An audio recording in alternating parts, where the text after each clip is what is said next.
दोस्तों, आप सभी का स्वागत है इजी ज्ञान में। दोस्तों, आज के इस वीडियो में हम पढ़ने वाले हैं झारखंड का भूगोल, जंगल, नदी, पहाड़, पर्वत, खान खनिज और झारखंड में परिवहन एवं संचार, झारखंड में कृषि से कुछ महत्वपूर्ण प्रश्न। तो दोस्तों, आइए शुरू करते हैं। शुरू करने से पहले दोस्तों मैं आपसे अपील करना चाहूँगा, अगर आपने अभी तक हमारे चैनल को सब्सक्राइब नहीं किया है तो प्लीज़ कर ले दोस्तों हमारा पहला जो सवाल कहता है कि घगारी जलप्रपात जो है ये कहाँ पर अवस्थित है। तो दोस्तों ध्यान देंगे, घगारी जलप्रपात जो है ये रांची जिले में अवस्थित है। किस जिले में? रांची जिले में स्थित है घगारी जलप्रपात।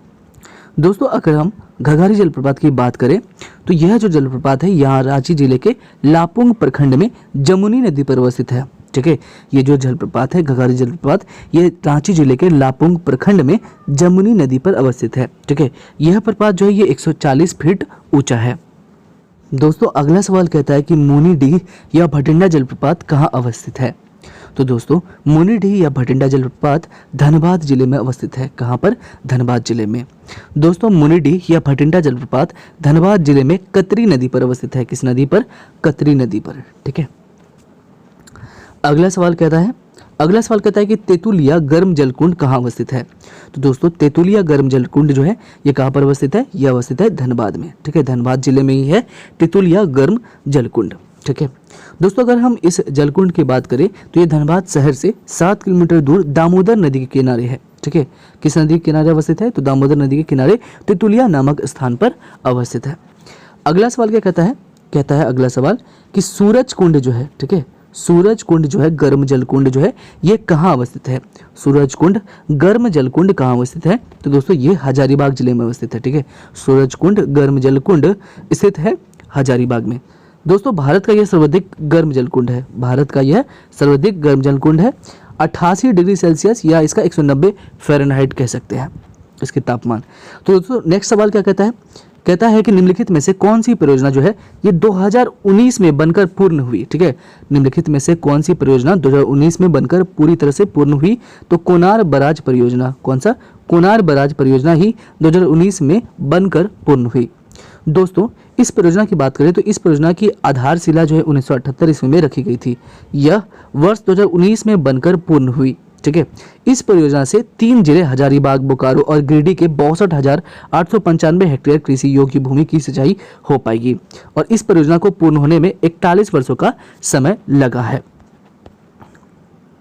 दोस्तों अगला सवाल क्या कहता है निम्नलिखित में से कौन सी परियोजना झारखंड और बिहार की संयुक्त परियोजना है। तो दोस्तों बटाने जलाशय योजना। ठीक है, बटाने जलाशय योजना जो है ये झारखंड और बिहार की संयुक्त परियोजना है। ठीक है, बटाने जलाशय योजना झारखंड और बिहार राज्य की संयुक्त परियोजना है। पलामू जिले के धाबूडीह गांव के पास इस जलाशय का निर्माण किया जा रहा है। कहां पर? पलामू जिले के धाबूडीह गांव के पास। दोस्तों अगला सवाल क्या कहता है कि झारखंड के कौन से 2 जिले बॉक्साइट उत्पादन में अग्रणी है, सबसे आगे है। तो ये है गुमला और लोहरदगा। ठीक है, ये 2 जिले हैं जो बॉक्साइट उत्पादन में अग्रणी है। ठीक है, झारखंड में बॉक्साइट का संपूर्ण भंडार पाट प्रदेश में संचित है। यहाँ के 2 जिले गुमला और लोहरदगा बॉक्साइट उत्पादन में सर्वाधिक महत्वपूर्ण है। बॉक्साइट के प्रमुख खनन केंद्रों में बगडू पहाड़, सेरेदोगा, कुच्चा, बंजारी, पकरी, ऊपरी घाट, पाखर आदि शामिल है। राज्य में बॉक्साइट का खनन कार्य हिंडल्को कंपनी के द्वारा किया जाता है। किसके द्वारा? हिंडल्को कंपनी के द्वारा। चलिए अगला सवाल क्या कहता है दोस्तों, अगला सवाल कहता है कि कौन सा झारखंड का सबसे प्राचीन प्रचलित सिंचाई का साधन है। दोस्तों कुआं ही झारखंड का सबसे प्राचीन प्रचलित सिंचाई का साधन है। ठीक है, यह राज्य का सबसे प्राचीन एवं प्रचलित सिंचाई का साधन है। कुआं द्वारा सिंचाई के दृष्टिकोण से गुमला प्रथम स्थान रखता है। ठीक है, नलकूप द्वारा सर्वाधिक सिंचाई लोहरदगा जिले में, जबकि सबसे कम देवघर जिले में की जाती है। ठीक है, तालाब द्वारा सबसे अधिक सिंचाई देवघर जिले में की जाती है और सबसे कम जो है गोड्डा का स्थान आता है। अगला सवाल कहता है कि निम्नलिखित में से कौन सी परियोजना झारखंड, उड़ीसा, पश्चिम बंगाल की संयुक्त परियोजना है। ठीक है, संयुक्त परियोजना है। ठीक है, तो दोस्तों कौन है? ये है हमारा स्वर्णरेखा नदी परियोजना। ठीक है, क्या है? स्वर्णरेखा नदी परियोजना। ठीक है, जिसकी शुरुआत कब हुई थी दोस्तों? इसकी शुरुआत हुई थी आपकी 1982 से 1983 के बीच। ठीक है, 1982 से 1983 के बीच जो है इस परियोजना की शुरुआत हुई थी। और अगर आपसे पूछे कि इसको किसका सहयोग मिला था तो इसको जो है विश्व बैंक का सहयोग मिला था। किसका मिला था दोस्तों? तो वर्ल्ड बैंक का। ठीक है दोस्तों यहाँ पर का जी बिल्कुल स्वर्ण रेखा परियोजना जो है ये आपका झारखंड, पश्चिम बंगाल और उड़ीसा की संयुक्त परियोजना है। ठीक है, अगला सवाल क्या कहता है, कहता है कि झारखंड राज्य में मुख्य खनिजों की कितनी खानें हैं। ठीक है, कितनी खानें हैं, तो 370 खानें हैं। ठीक है, कितनी खानें दोस्तों, 370। ठीक है, राज्य में मुख्य खनिजों की 370 खानें हैं। इनमें कोयला की खानें भी सम्मिलित है। इसके अतिरिक्त राज्य में गौण खनिजों की 3519 खानें हैं। खान राज्य की राजस्व का मुख्य स्रोत है। राज्यों में खानों का जिलावार वितरण देखने पर पता चलता है कि मुख्य खनिजों की 109 खानें धनबाद जिले में अवस्थित है। इसके पश्चात पश्चिमी सिंहभूम जिले का स्थान आता है। यहाँ 77 मुख्य खनिजों की खानें अवस्थित है। राज्य के सिमडेगा, साहेबगंज, कोडरमा एवं दुमका में मुख्य खनिजों का एक भी खान नहीं है। अगला सवाल क्या कहता है, कहता है कि झारखंड में मैग्नीज के उत्पादन में अग्रणी जिला कौन सा है। तो कौन सा जिला है, यह है पश्चिमी सिंहभूम। ठीक है, राज्य में मैग्नीज उत्पादन के दृष्टिकोण से पश्चिमी सिंहभूम अग्रणी जिला है। यहाँ की चाईबासा, बड़ा जामदा और लिमटू खाने प्रमुख है। इसके अलावा पूर्वी सिंहभूम के घाटशिला, झुमरू पहाड़, बोडाम और धाल भूमगढ़ क्षेत्र भी जियोलॉजिकल सर्वे ऑफ इंडिया को मैग्नीज अयस्क के प्रचुर भंडार मिले हैं। अगला सवाल कहता है कि झारखंड में क्रोमाइट कहाँ पाया जाता है। तो दोस्तों हमारा जवाब हो जाएगा पश्चिमी सिंहभूम। ठीक है, झारखंड में क्रोमाइट कहाँ पाया जाता है, तो पश्चिमी सिंहभूम में। ठीक है, राज्य में क्रोमाइट कायांतरित सैल समूह से प्राप्त होता है। यह मुख्य रूप से राज्य के सिंहभूम जिला क्षेत्र में पाया जाता है। सिंहभूम के रोरोबुरु, किताबुरु, किंसीबुरु और चितांगबुरु की पहाड़ियों में क्रोमाइट प्राप्त किया जाता है। दोस्तों अब जो हमारा टॉपिक है ये है झारखंड में परिवहन एवं संचार। चलिए, पहला सवाल आपसे कहता है कि झारखंड राज्य राजमार्ग प्राधिकरण का गठन कब हुआ था। तो दोस्तों हमारा जवाब हो जाएगा 2015। ठीक है, वर्ष 2015 में झारखंड राज्य राजमार्ग प्राधिकरण का गठन राज्य में राज्य की उच्च पथों के सुदृढ़ीकरण एवं विकास हेतु किया गया था। ठीक है, यहाँ पे ध्यान रखेंगे झारखंड राज्य राजमार्ग प्राधिकरण का गठन कब हुआ था, तो 2015 में।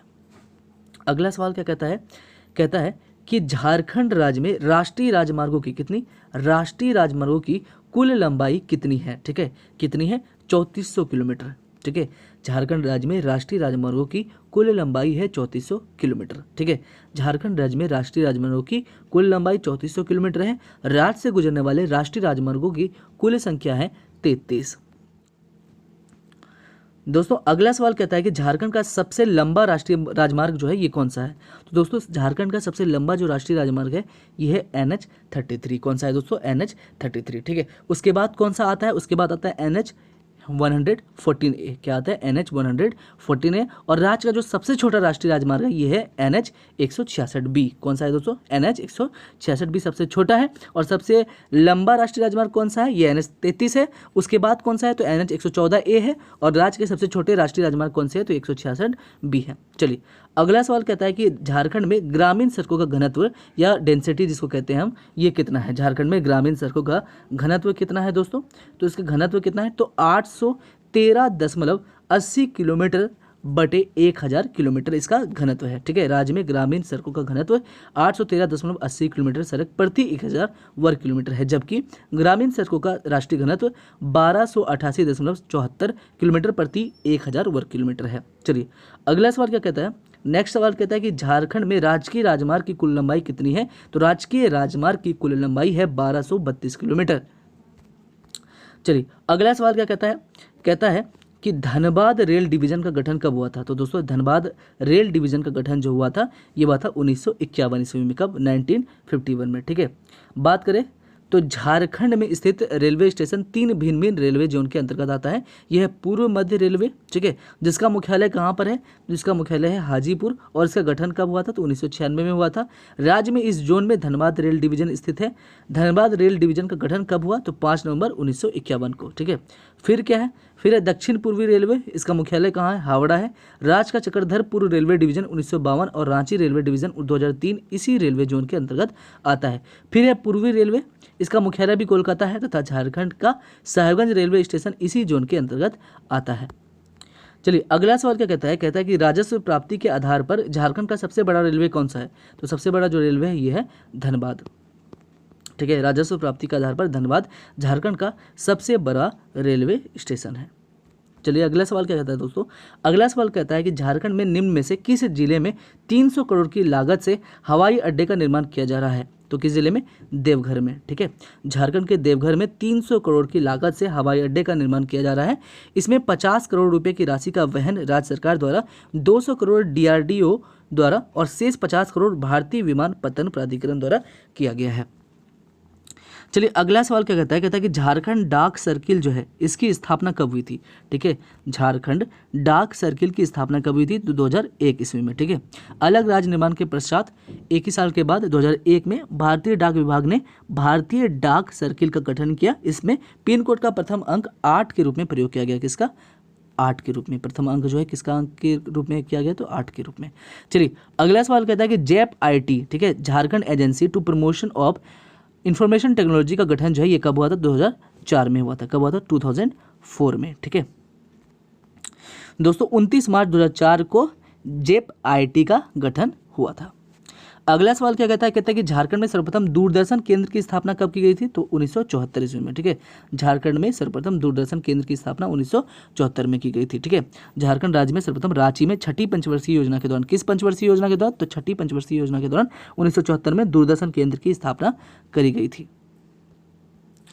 अब हम बात करते हैं JSAC की। ठीक है, झारखंड स्पेस एप्लीकेशन सेंटर की। तो इसकी स्थापना कब हुई थी? 2003 में। ठीक है, JSAC की, ठीक है, स्थापना कब हुई? 2003 में। ठीक है, JSAC अर्थात झारखंड स्पेस एप्लीकेशन सेंटर की स्थापना झारखंड की राजधानी रांची में वर्ष 2003 में की गई तथा सूचना प्रौद्योगिकी एवं E-गवर्नमेंट विभाग का निर्माण किया गया। ठीक है, अब जो हमारा होगा टॉपिक ये है झारखंड में कृषि। अब हम इससे कुछ महत्वपूर्ण प्रश्नों को करेंगे। चलिए पहला सवाल कहता है कि झारखंड में कितने हेक्टेयर भूमि पर कृषि कार्य किया जा रहा है? तो 38 लाख हेक्टेयर भूमि पर कृषि कार्य किया जा रहा है। ठीक है, झारखंड में 38 लाख हेक्टेयर भूमि पर कृषि कार्य किया जाता है, जो राज्य के कुल भौगोलिक क्षेत्रफल का कितना प्रतिशत है? तो 48% है, 48%। अगला सवाल कहता है कि झारखंड का मुख्य खाद्य फसल क्या है दोस्तों? तो ये है धान। क्या है? धान। झारखंड का मुख्य खाद्य फसल कौन सा है? धान है। ठीक है, झारखंड की सर्वप्रमुख खाद्य फसल धान है तथा मक्का यहाँ की दूसरी प्रमुख खाद्य फसल है। राज्य में मुख्यतः धान, गेहूं तथा मक्का की खेती की जाती है। कुल कृषि योग्य भूमि से 60% पर अकेले धान की खेती की जाती है। चलिए अगला सवाल कहता है कि मक्का का सबसे ज़्यादा उत्पादन जो है ये किस जिले में होता है? तो दोस्तों ये पलामू जिले में होता है। किस जिले में? पलामू जिले में। ठीक है, पलामू में मक्का का सबसे ज़्यादा होता है। और धान का उत्पादन कहाँ पर होता है? तो सबसे ज़्यादा सिंहभूम जिले में होता है।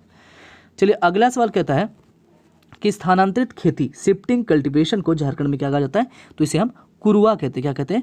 कुरुआ कहा जाता है। ठीक है, झारखंड में जंगलों को जलाकर और साफ करके स्थानांतरित शिफ्टिंग कल्टीवेशन खेती की जाती है, इसे कुरुआ कहा जाता है।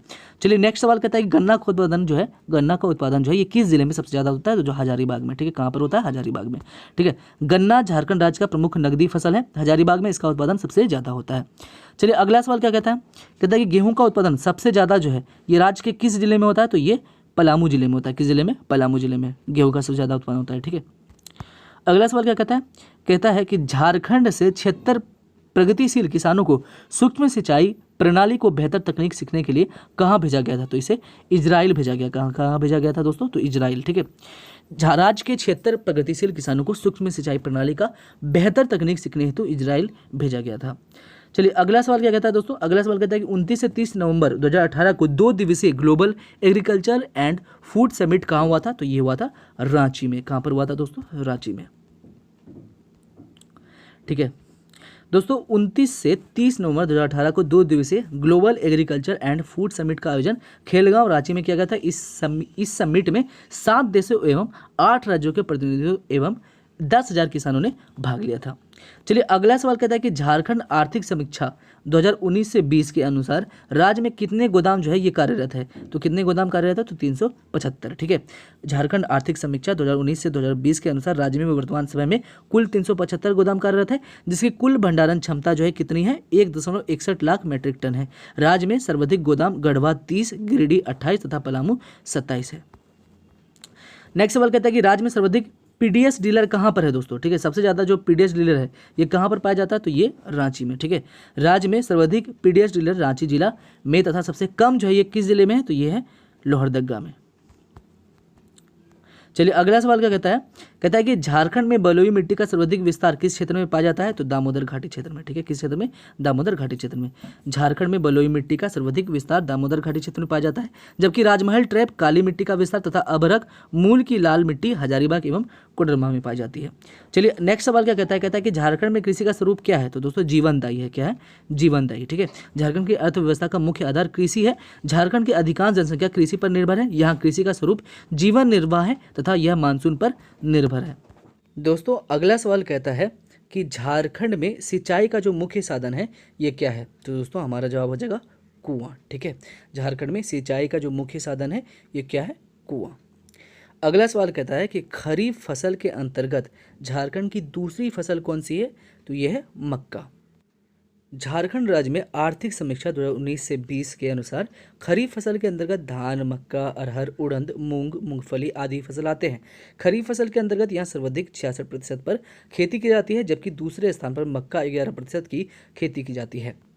चलिए आखिरी सवाल हमसे कहता है दोस्तों, कहता है कि झारखंड में रबी फसल के अंतर्गत किस फसल की खेती जो है सबसे ज़्यादा क्षेत्र पर की जाती है, तो ये चना में की जाती है। ठीक है, सबसे ज़्यादा क्षेत्रों में कौन सी खेती की जाती है, कौन से रबी फसल, तो दोस्तों ये है हमारा चना। ठीक है, आर्थिक समीक्षा 2019 से 20 के अनुसार झारखंड में रबी फसल के अंतर्गत सर्वाधिक क्षेत्र पर चना 25% और दूसरे स्थान पर गेहूँ 20% की खेती की जाती है दोस्तों। ठीक है, तो ये हमारा कंप्लीट हो गया पूरा। ठीक है, झारखंड का भूगोल। मिलते हैं दोस्तों नेक्स्ट वीडियो में।